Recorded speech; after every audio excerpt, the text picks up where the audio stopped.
Sapa Indonesia pagi hadir saudara kali ini di segmen Kompas Bisnis bersama saya Putri Oktaviani. Setelah sempat terpuruk di level 16.622, kemarin nilai tukar rupiah terhadap dolar Amerika Serikat menguat tipis ke level 16.566 per dolar Amerika Serikat. Berdasarkan Jakarta Interbank Spot Dollar Rate atau JISDOR Bank Indonesia, Kamis 27 Maret 2025, rupiah pada perdagangan kemarin menguat 0,16% dibandingkan posisi pada hari Rabu 26 Maret yang berada di posisi 16.588. Sebelumnya saudara, pada Selasa 25 Maret 2025, rupiah terpuruk ke level terendahnya sepanjang tahun 2025 dengan koreksi sebesar 2,79% dibandingkan akhir 2024. Tren pelemahan rupiah terjadi tidak hanya karena ketidakpastian ekonomi global seperti perang dagang Presiden Amerika Serikat Donald Trump, tapi juga karena sentimen domestik seperti arah kebijakan fiskal pemerintahan Presiden Prabowo. Maret 2025 atau tepat saat bulan Ramadan dan jelang Lebaran, rupiah sempat terpuruk. Meskipun berbeda dengan krisis 1998, pelemahan rupiah berpotensi berdampak ke industri manufaktur dan daya beli masyarakat. Lebih lengkap sudah bergabung Ketua Umum Afiliasi Global Retail Indonesia, Roy Nicholas Mandey. Selamat pagi Pak Roy. Selamat pagi, Assalamualaikum, salam sehat. Waalaikumsalam, salam sehat Pak Roy. Pak Roy, industri manufaktur dalam negeri ini kan masih bergantung pada bahan baku impor. Nah, bagaimana dampak yang dirasakan pelaku industri manufaktur saat kita tahu beberapa waktu lalu rupiah sempat tertekan? Ya, kita ketahui bahwa pada bulan Januari Februari ini impor barang konsumsi itu terjadi penurunan ya, hampir sekitar 10,6% ya dibanding dengan masa tahun sebelumnya, karena kita ketahui bahwa ada beberapa penyebab. Yang pertama, ketika pada akhir tahun yang lalu 2024 para manufaktur ataupun juga produsen memperkirakan akan adanya kenaikan pajak ya, sehingga mereka sudah juga melakukan pembelian yang signifikan, dan ternyata memang kita ketahui memasuki kuartal pertama di tahun 2025 terjadi pelemahan ya, terjadi pelemahan untuk konsumsi, dan itu langsung terlihat raport merahnya ketika diinformasikan oleh BPS memang terjadi penurunan dalam impor barang konsumsi. Dan seperti kita ketahui bahwa Indonesia memang masih sangat tergantung beberapa bahan baku dan penolong yang harus diimpor ya. Paling tidak ada beberapa, misalnya kita bicara pangan saja ya. Memang kita rencanakan, pemerintah rencanakan 2026 mungkin tidak ada impor pangan lagi, tapi di dalam paruh Januari Februari kita sudah mengimpor beras ya. Tidak mencukupi untuk dalam negeri kita. Jadi itu yang pertama. Kemudian juga kita impor misalnya kedelai ya. Memang untuk kedelai sedikit ada kenaikan karena ada program makan bergizi gratis ya. Itu kita ada kenaikan tidak signifikan, tetapi itu harus kita impor. Kemudian yang ketiga yang harus kita impor adalah bahan baku untuk tekstil atau garment ya. Kapas misalnya, serat benang kapas itu ya kita harus impor karena memang produksi kita sangat rendah sekali. Nah, jadi melihat fenomena-fenomena di mana penurunan impor barang konsumsi yang cukup besar rate-nya, nilainya sampai dengan double digit, sehingga ini juga sudah bisa dipastikan memang ada pelemahan atau pelambatan dalam hal konsumsi dari masyarakat. Dan ini terlihat juga dari berbagai survei. Kita ketahui bahwa kondisi sekarang ini kita melihat ya ada deflasi ya. Nah, ini juga mengkonfirmasi terhadap deflasi dalam 2 bulan berturut-turut, terakhir bulan lalu 0,78%. Nah, ini sesuatu hal yang menjadi alert bagi pemerintah, karena kami pelaku usaha tentunya sangat tergantung dengan situasi atau kondisi market. Ketika market tidak bisa menyerap atau tidak ada, apalagi kita bicara di dalam sektor hilir, ya ada penurunan basket size, maka pasti akan berdampak juga kepada rantai pasok dan ujungnya adalah di produsen. Walaupun secara garis besar PMI kita masih di atas rata-rata, di atas angka 100, tetapi di sektor-sektor yang sudah terpuruk sudah jelas kelihatan ya. Adanya PHK terhadap beberapa sektor, TPT misalnya, itu sudah jelas di depan kita dan sudah terjadi. Nah, inilah yang memang perlu menjadi alert dari pemerintah untuk mengantisipasi ini. Hmm. Oke, Pak, artinya itu kan soal bagaimana kondisi di bagian produksi begitu. Nah, kemudian untuk beban biaya produksinya artinya penegasan Pak berarti bertambah atau seperti apa? Kemudian apakah ini artinya berdampak ke harga barang di tangan konsumen kah? Bagaimana dengan tingkat penjualan industri retail di saat bersamaan? Ya, jadi ini sangat inline semuanya ya. Ini kan satu mata rantai ya, yang terjadi pada sektor hulu misalnya juga akan terjadi di sektor hilir atau sebaliknya ya, vice versa lah istilahnya. Nah, jadi kondisi seperti misalnya juga ditambah dengan pelemahan daripada currency kita. Nah, ini tentunya akan juga melambatkan untuk import bahan baku dan penolong karena kita harus bayar pakai currency asing ya. Kita harus membayar pakai dolar. Nah, konsekuensinya kalaupun kita membayar dolar lebih, berarti kita harus membayar lebih dan nanti akan diperhitungkan dengan proses produksi dan berujung kepada sektor hilir pasti akan naik harganya. Nah, sementara ketika naik harganya, tentu daya beli yang sedang melambat, sedang menurun, itu juga akan terkena gerusnya. Nah, ini jadi yang disebut sebagai multiplier effect. Dan ini nggak ada jalan lain memang intervensi daripada masyarakat terhadap kondisi ini, baik dari dua kebijakan populis yang selalu menjadi weaponnya dari sektor keuangan kita, moneter dan fiskal, ini memang betul-betul dipertaruhkan ya untuk bisa mengantisipasi situasi dan kondisi ini. Misalnya ya, untuk kita bicara moneter, ini memang harus ada penurunan suku bunga ya. Ya, karena kalau tidak demikian ya ini kan akan berdampak kepada kondisi yang sudah di depan mata kita, deflasi. Kemudian fiskal kita juga perlu diantisipasi sektor-sektor mana yang sangat tergerus sehingga akan mengakibatkan misalnya pemutusan hubungan kerja. Perlu ada diskresi, perlu ada juga kalau kita istilah pada COVID dulu itu ada bantuan PEN, pemulihan ekonomi nasional. Nah, ini sudah mesti digagas sekarang ini ya, jangan sampai kita semuanya tentu tidak mengharapkan resesi terjadi di Indonesia ketika 2 kali berturut-turut penurunan pertumbuhan ekonomi seperti negara-negara lain. Nah, ini harus segera ditindaklanjuti. Oke, ada multiplier effect dan ini yang jadi catatan adalah yang babak belur nggak cuma dari pengusaha aja tapi juga masyarakat karena daya belinya tadi sedang melemah, di saat yang sama juga membeli dengan barang harganya jadi lebih tinggi karena tadi biaya produksinya naik. Nah, Pak Roy, gimana hitungan Anda soal dampak pelemahan rupiah ke industri retail saat bulan Ramadan atau jelang Lebaran tahun ini? Sebab jumlah pemudik saja diproyeksi turun, Pak. Betul.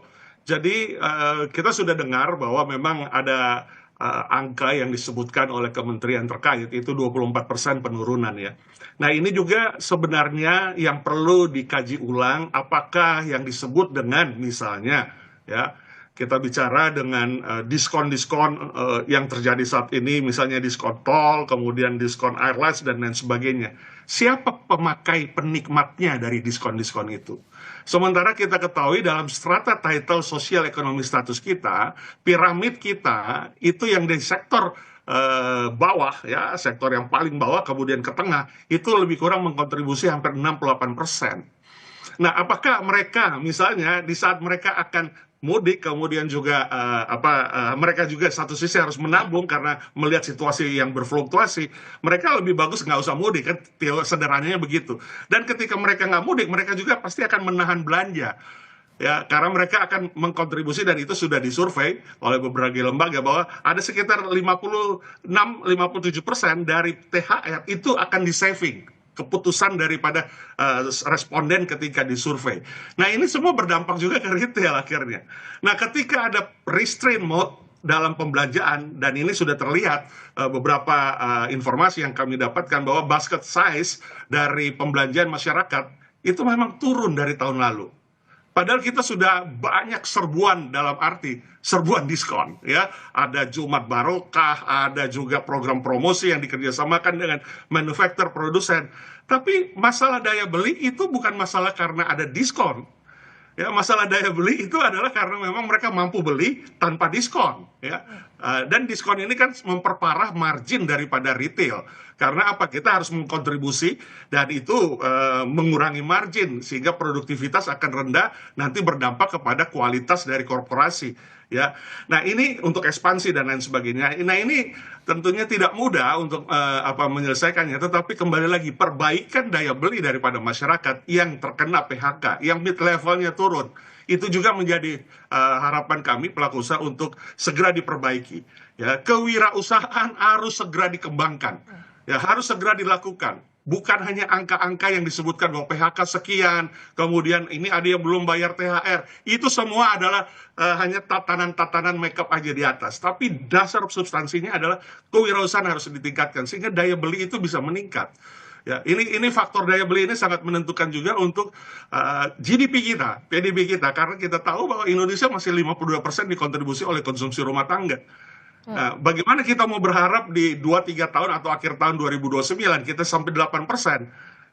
Agak riskan ketika lihat situasi sekarang, apakah kita masih bisa tahun ini di angka sekitar 5%? Karena memang konsumsinya turun, kontribusi terbesar dari PDB kita.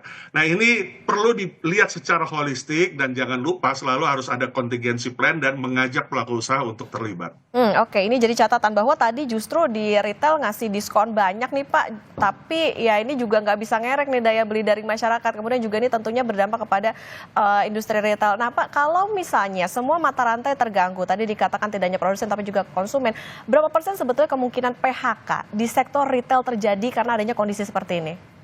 Ya, ini sesuatu hal yang sudah pasti menjadi rangkaian daripada sebab dan akibat. Ya. Kita pelaku usaha selalu memikirkan yang namanya menjaga aset, salah satu aset selain modal dan persediaan, inventar dan sebagainya adalah human resources. Karena kalau kita harus merekrut lagi, kita harus training, harus juga kurasi lagi, curated lagi, seleksi lagi, tenaga kerja dan sebagainya. Itu paling akhir selalu kita lakukan. Tetapi ketika kita sudah ada penurunan, kita bleeding dalam hal produktivitas, nggak ada jalan lain. Nah, ini yang efek berantai ini, multiplier effect ini, tentunya yang selalu kita hindarkan. Nah, ini yang paling awal adalah kita mungkin nggak akan langsung PHK, tetapi kita mengurangi ekspansi misalnya. Ya, kita bicara kalau industri sektor retail itu ekspansi adalah satu kata yang menjadi harapan dari semua retail karena disitulah akan ada pertumbuhan. Tapi kalau ada restraint atau penahanan dalam ekspansi, maka ya itu yang membuat akhirnya productivity turun dan jalan terakhir adalah pemutusan hubungan kerja atau pengurangan, ya lebih dulu biasanya dengan pengurangan jam kerja, pemotongan gaji dan lain sebagainya, kemudian baru nanti ke PHK. Nah, ini yang kita nggak ingin terulang lagi dengan masa pandemik yang pada saat lalu membuat signifikan dalam hal ini. Oke, baik. Situasinya daya belinya sedang melemah di saat juga rupiahnya juga sedang melemah, nilai tukarnya ini tentu menjadi multiplier effect juga yang harus diperhatikan oleh pemerintah untuk bisa menyelamatkan juga industri juga nih ya Pak ya, karena memang ini ada dampak yang besar, terutama tadi salah satu yang diharapkan adalah misalnya penurunan suku bunga, ini tentu bisa jadi catatan untuk pemerintah. Terima kasih Ketua Umum Afiliasi Global Retail Indonesia Pak Roy Nicholas Mandi sudah bersama di Kompas Bisnis. Sehat selalu Pak Roy.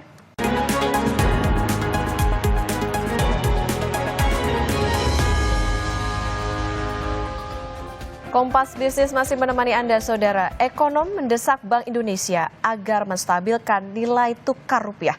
Pelemahan kurs yang terjadi bisa menekan sektor manufaktur, bahkan memukul daya beli. Meski situasi ekonomi Indonesia jauh lebih baik dari kondisi tahun 1998, kurs rupiah yang kedodoran di atas 16.500-an harus segera distabilkan oleh Bank Indonesia. Jika tidak, sektor manufaktur, terutama yang bergantung pada bahan impor, bisa tertekan, yang pada akhirnya memukul daya beli. Pakai kurs tengah Bank Indonesia atau JISDOR, kurs rupiah menguat tipis di hari terakhir operasional perbankan sebelum Lebaran 2025. 26 Maret, rupiah berada di titik terlemah, yaitu 16.600-an. Tetapi di 27 Maret, menguat tipis di 16.500-an. Tetapi, harga jual dolar di perbankan nasional sudah lebih tinggi. Bank Mandiri 16.700, BCA 16.610 dan BNI lebih tinggi 16.725. Berbagai aspek di ekonomi Indonesia sangat bergantung pada rupiah, mulai dari pasar modal sampai sektor real. Berpengaruh. Di mana BI bisa menjadi penting? Di pasar modal kita. Itu pergerakan IHSG, pergerakannya surat utang negara, obligasi sangat bergantung pada nilai tukar rupiah. Jadi kalau misalnya saya jadi gubernur BI, saya akan fokus pada mandatnya. Saya menjadi Pak Peri misalnya gitu kan ya. Udah, saya stabilkan aja lah nilai tukar rupiah. Bu Sri Mulyani ini yang urusan nendang bola ini adalah kaki kanan nih Kementerian Keuangan. Saya yang menopang aja, mensupport aja. Gitu loh. Jadi dan aliran dana modal asing yang sangat terpengaruh oleh stabilitas rupiah, yang sangat berpengaruh dari BI ya, bagaimana melakukan kebijakan moneternya. Ini juga bisa berpengaruh pada pertumbuhan ekonomi. Coba deh apa yang kejadian kalau tiba-tiba rupiah kita 17.000 misalnya. Pasti misalnya perusahaan semen impornya itu pasti akan meningkat. Mereka melakukan layoff, gitu kan. Perusahaan misalnya bahan makanan, mereka juga inputnya kan dari impor. Aduh, sekarang jadi mahal nih karena rupiahnya melemah. BBM, daya beli terpengaruh. Jadi nilai valuta asing itu sangat berpengaruh loh bagi outlook dari pertumbuhan ekonomi. Situasi ini menurut ekonom memang cukup resiko, meski situasinya berbeda. Apalagi Bank Indonesia masih menanggung burden sharing atau utang negara saat pandemi. Dan Bank Indonesia juga masih menanggung burden sharing dan melakukan debt switching yang berpengaruh juga terhadap pelemahan dan sentimen negatif di pasar keuangan. Jadi situasi memang agak beresiko, tapi kita bisa bandingkan dengan tahun 98, ada beberapa indikator ekonomi yang berbeda. Salah satunya adalah cadangan devisa hari ini lebih baik daripada 98. Kemudian dari sisi dominasi asing di surat berharga negara itu jauh lebih kecil dari tahun 98, yang artinya surat utang lebih didominasi oleh domestik, institusi domestik dan retail perorangan, dan ini membuat kita tidak terlalu banyak mendapatkan shock apabila ada gejolak eksternal yang berlebihan. Pelemahan rupiah akan menguntungkan pengusaha yang berorientasi ekspor seperti kelapa sawit. Tetapi pelemahan rupiah akan banyak merugikan masyarakat jika nantinya harga pangan dan harga BBM berisiko naik. Diah Megasari Anjaya, Tim Liputan Kompas TV, Jakarta.